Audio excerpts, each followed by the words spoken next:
So instead, look at these issues in rodents, lab rats, shorter lifespan, control the stressors, control the pathogens. A big problem there, though, is if a lab rat is a good model for your emotional life, you've got problems. So, picking something in the middle there, non-human primates, that's great, all the obvious similarities, but what's also clear is if you're dealing with captive primates, the potential for distorting behavior due to the captivity is enormous. So with all those things in mind, for the last 31 years, each summer I skip out of my lab and go and study these issues in a primate population, asking who gets the stress-related diseases, but studying primates in their natural habitat. And for these summers, these have been my study subjects. These are olive baboons, savanna baboons, living in the grasslands of East Africa. These are the baboons that live in these troops of 50, 100 animals or so. And this is their habitat, the Serengeti ecosystem. And this is your basic sort of Robert Redford, Meryl Streep, grassland mosaic, plateau, savanna. And what you have here is something critical for what I'm trying to study. If you are a baboon and you get a choice in the matter, this is where you want to live. Fabulous ecosystem. You live in these big troops, so the lions don't mess with you often. You have a lower infant mortality rate than among the neighboring humans. Probably most importantly, you only have to spend 3 hours a day getting your day's calories. Critical implication. If you only have to work at that 3 hours a day, you've got 9 hours of sunlight every day to devote to being just miserable to some other baboon. That's the critical thing.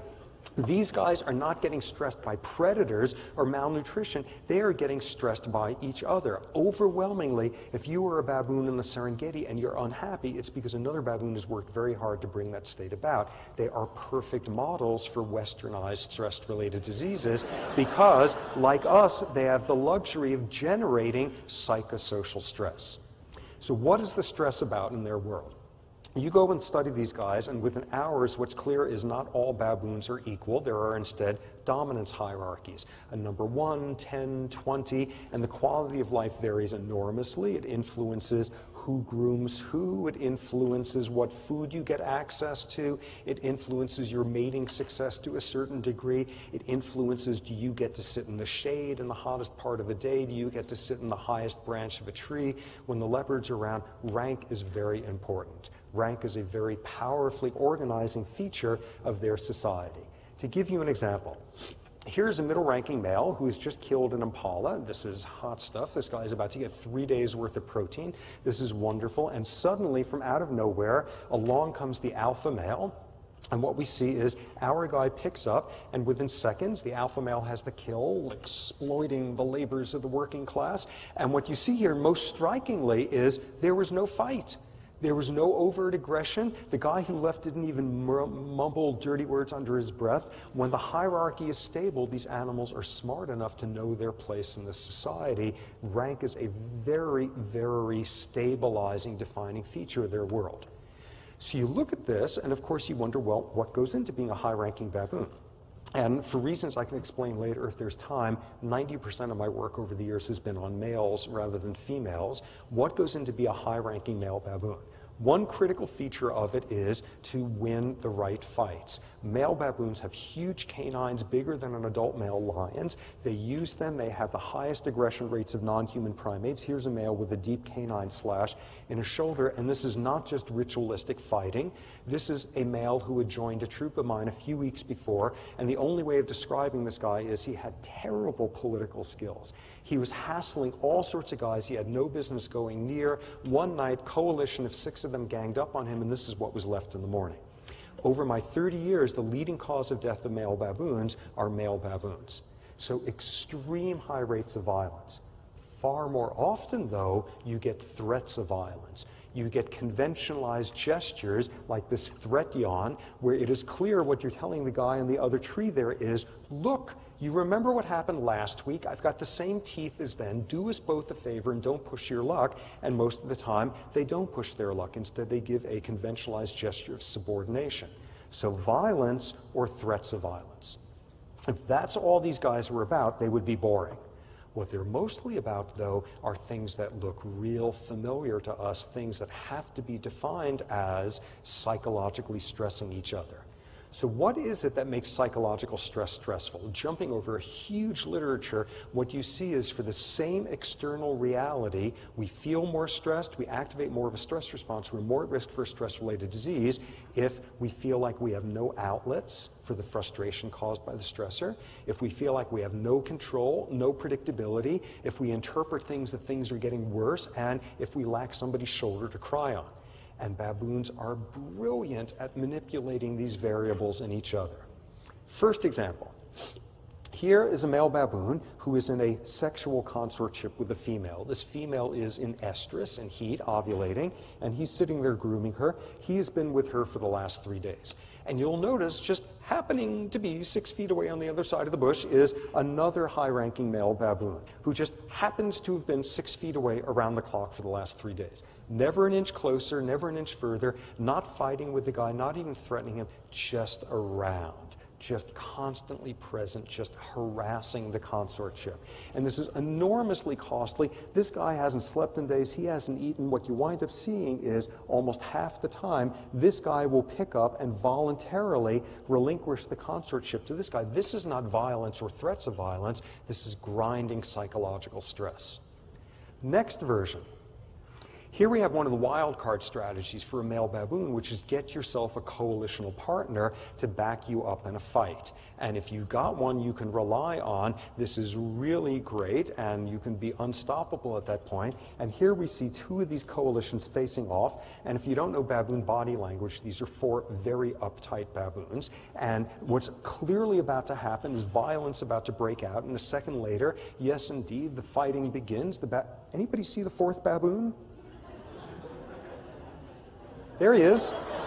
There he is, showing this close relative of ours, which is when the going gets tough, you bail out of there. About 40% of the time, when the fight occurs, your erstwhile partner bails out on you. And of the times that he does, 1/3 of the time, he joins the other team.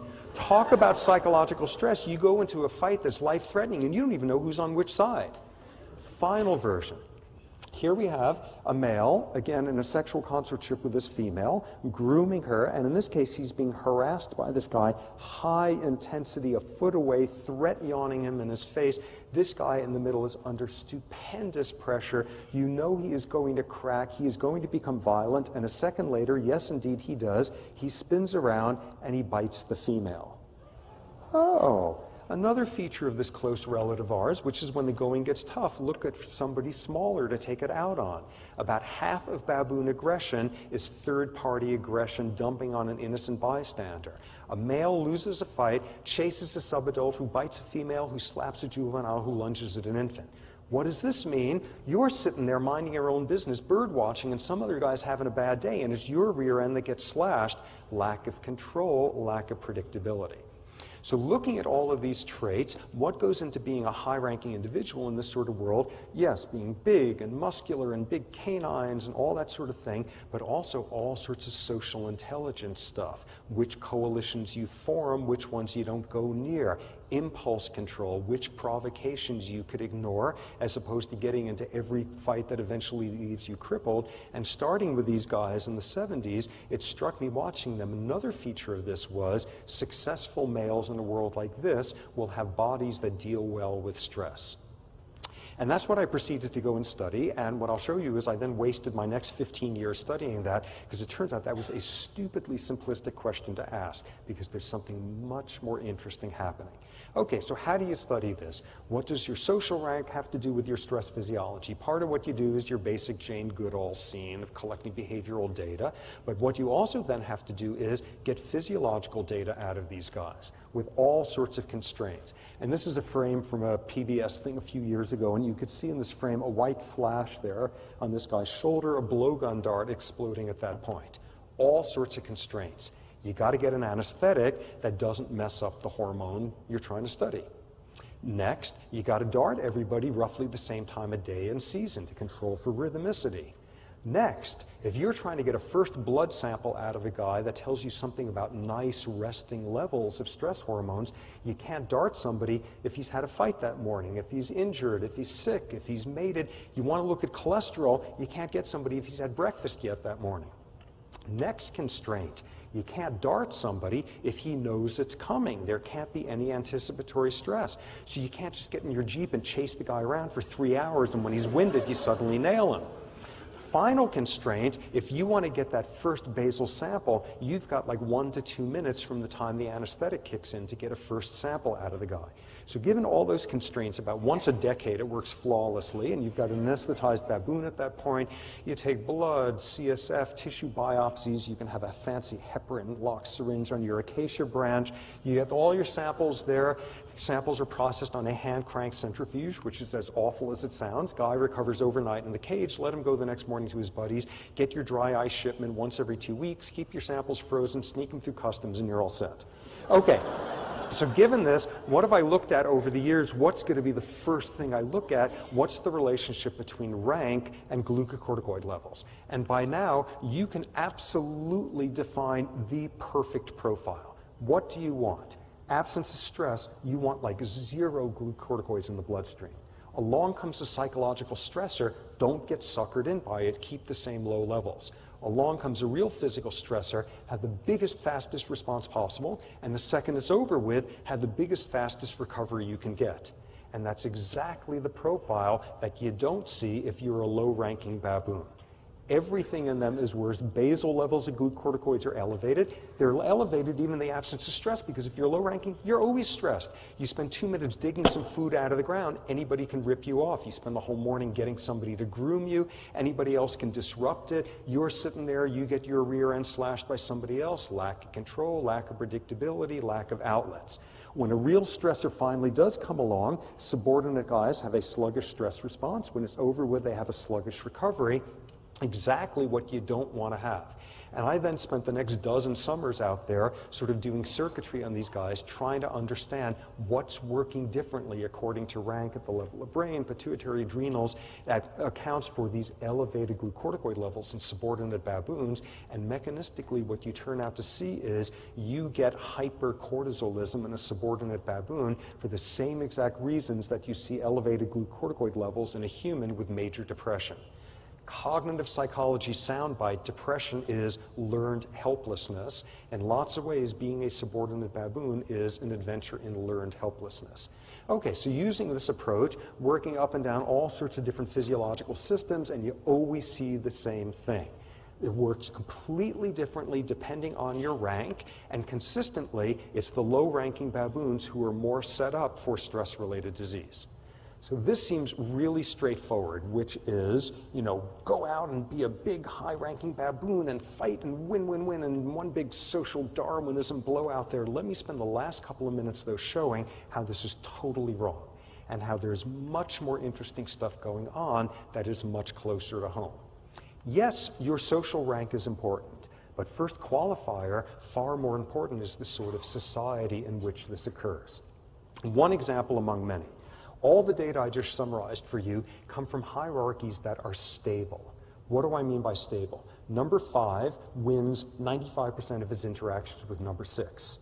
Number 5 loses 95% of his interactions with number 4. They're stable dyads. On the other hand, if number 5 is winning only 51% with number 6, they might be just about ready to flip there to the other way. That's an unstable dyad. All the data I showed you come from seasons where more than 90% of the interactions reinforce the status quo. Every now and then, something happens. Some critical male dies, is injured, leaves the troop, joins the troop, who knows what, and something destabilizes, and the hierarchy completely comes apart for 3 months. High-ranking guys are still higher ranking than the lowest ranking, but among the highest ranking cohort, it's chaos. Everybody's fighting, nobody's mating, nobody's eating, the trains don't run on time, enormous amounts of conflict there. Eventually it settles down. What we see here is high-ranking males during a stable period, nice low basal glucocorticoids, same males of same average rank during an unstable period, and the advantages go down the tubes. It's not being high-ranking, it's being high-ranking in a stable hierarchy because you've got all the psychological advantages there.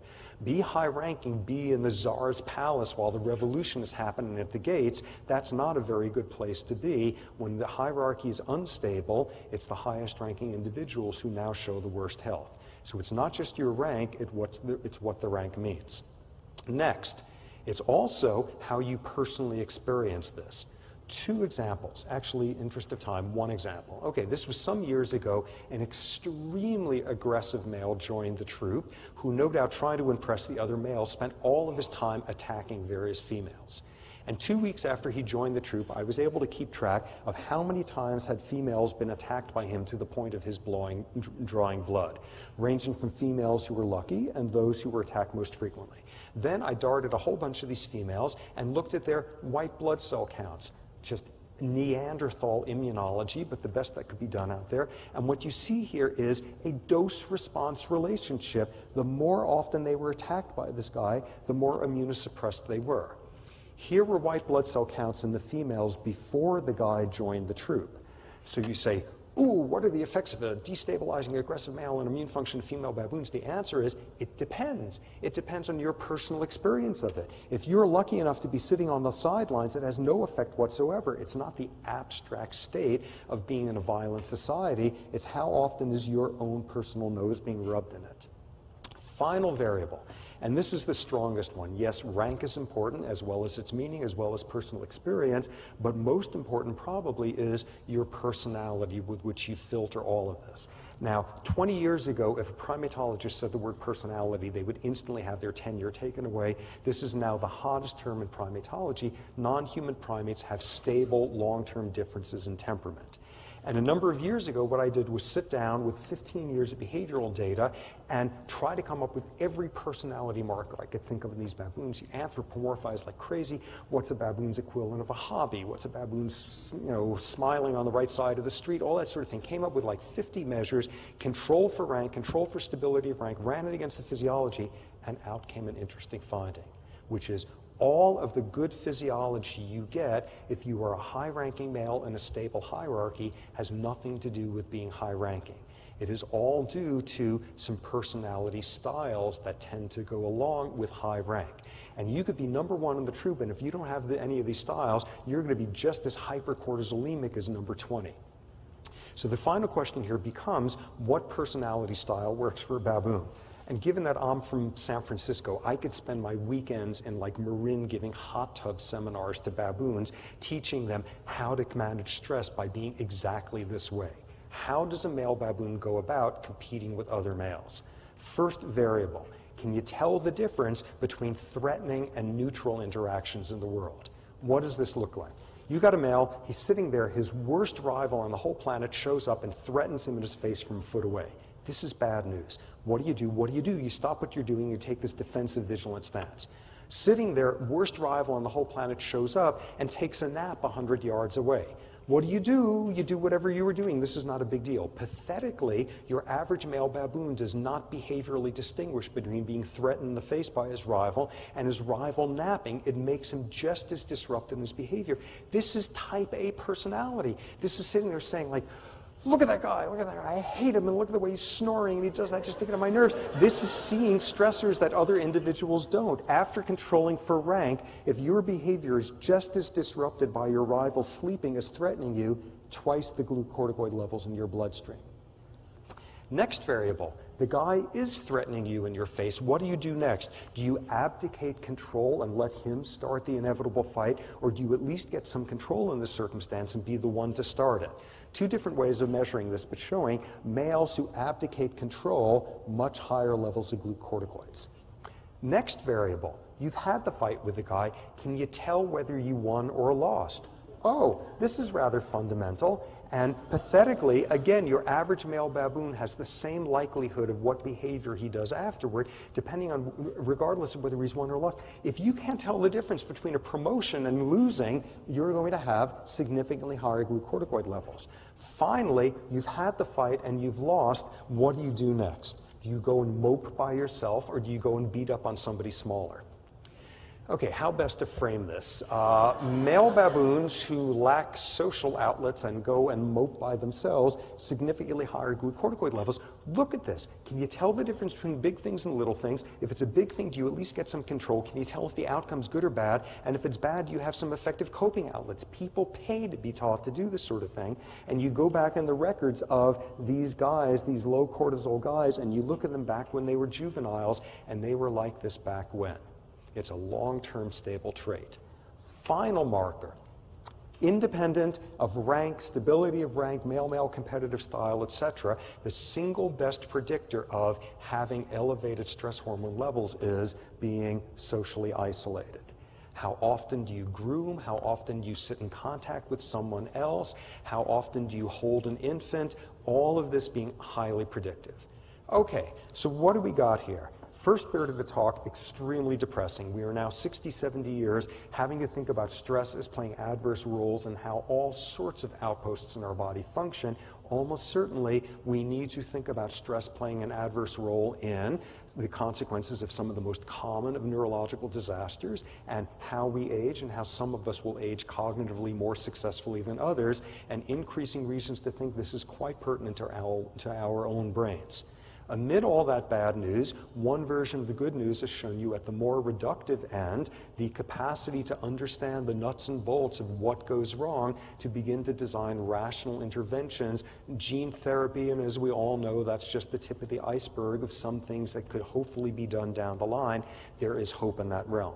Final third here, at this more integrative level, when looking at the sort of stressors that do us in, these are not the ones where everyone will catastrophically have a stress response. This is the world of us having these individual differences that are supremely sensitive to our psychological makeups and our social contexts. And basically, that's the place to stop here. Because insofar as we are not getting ulcers because we are chased by predators or having to wrestle people for canned food items and bombed out supermarkets, insofar as we live well enough and long enough to pay for these things, insofar as we are smart enough to invent this stuff and foolish enough to fall for it, all of us have the potential, I think, to be wise enough to keep it in perspective.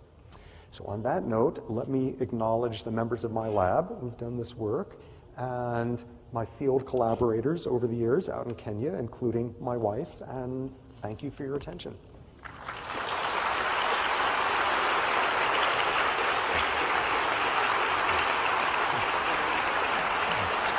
Speaking in the hour when they suggest that people ask you questions in the reception, which is just, Sure. right? Yeah. Thanks, Robert. That was just superb. Given the hour, I think perhaps we'll adjourn to the South Lobby for the reception. So if you have questions for Robert, he will be there to address them. So please do come to the reception. Thank you all very much. Well, it helps to be a manic.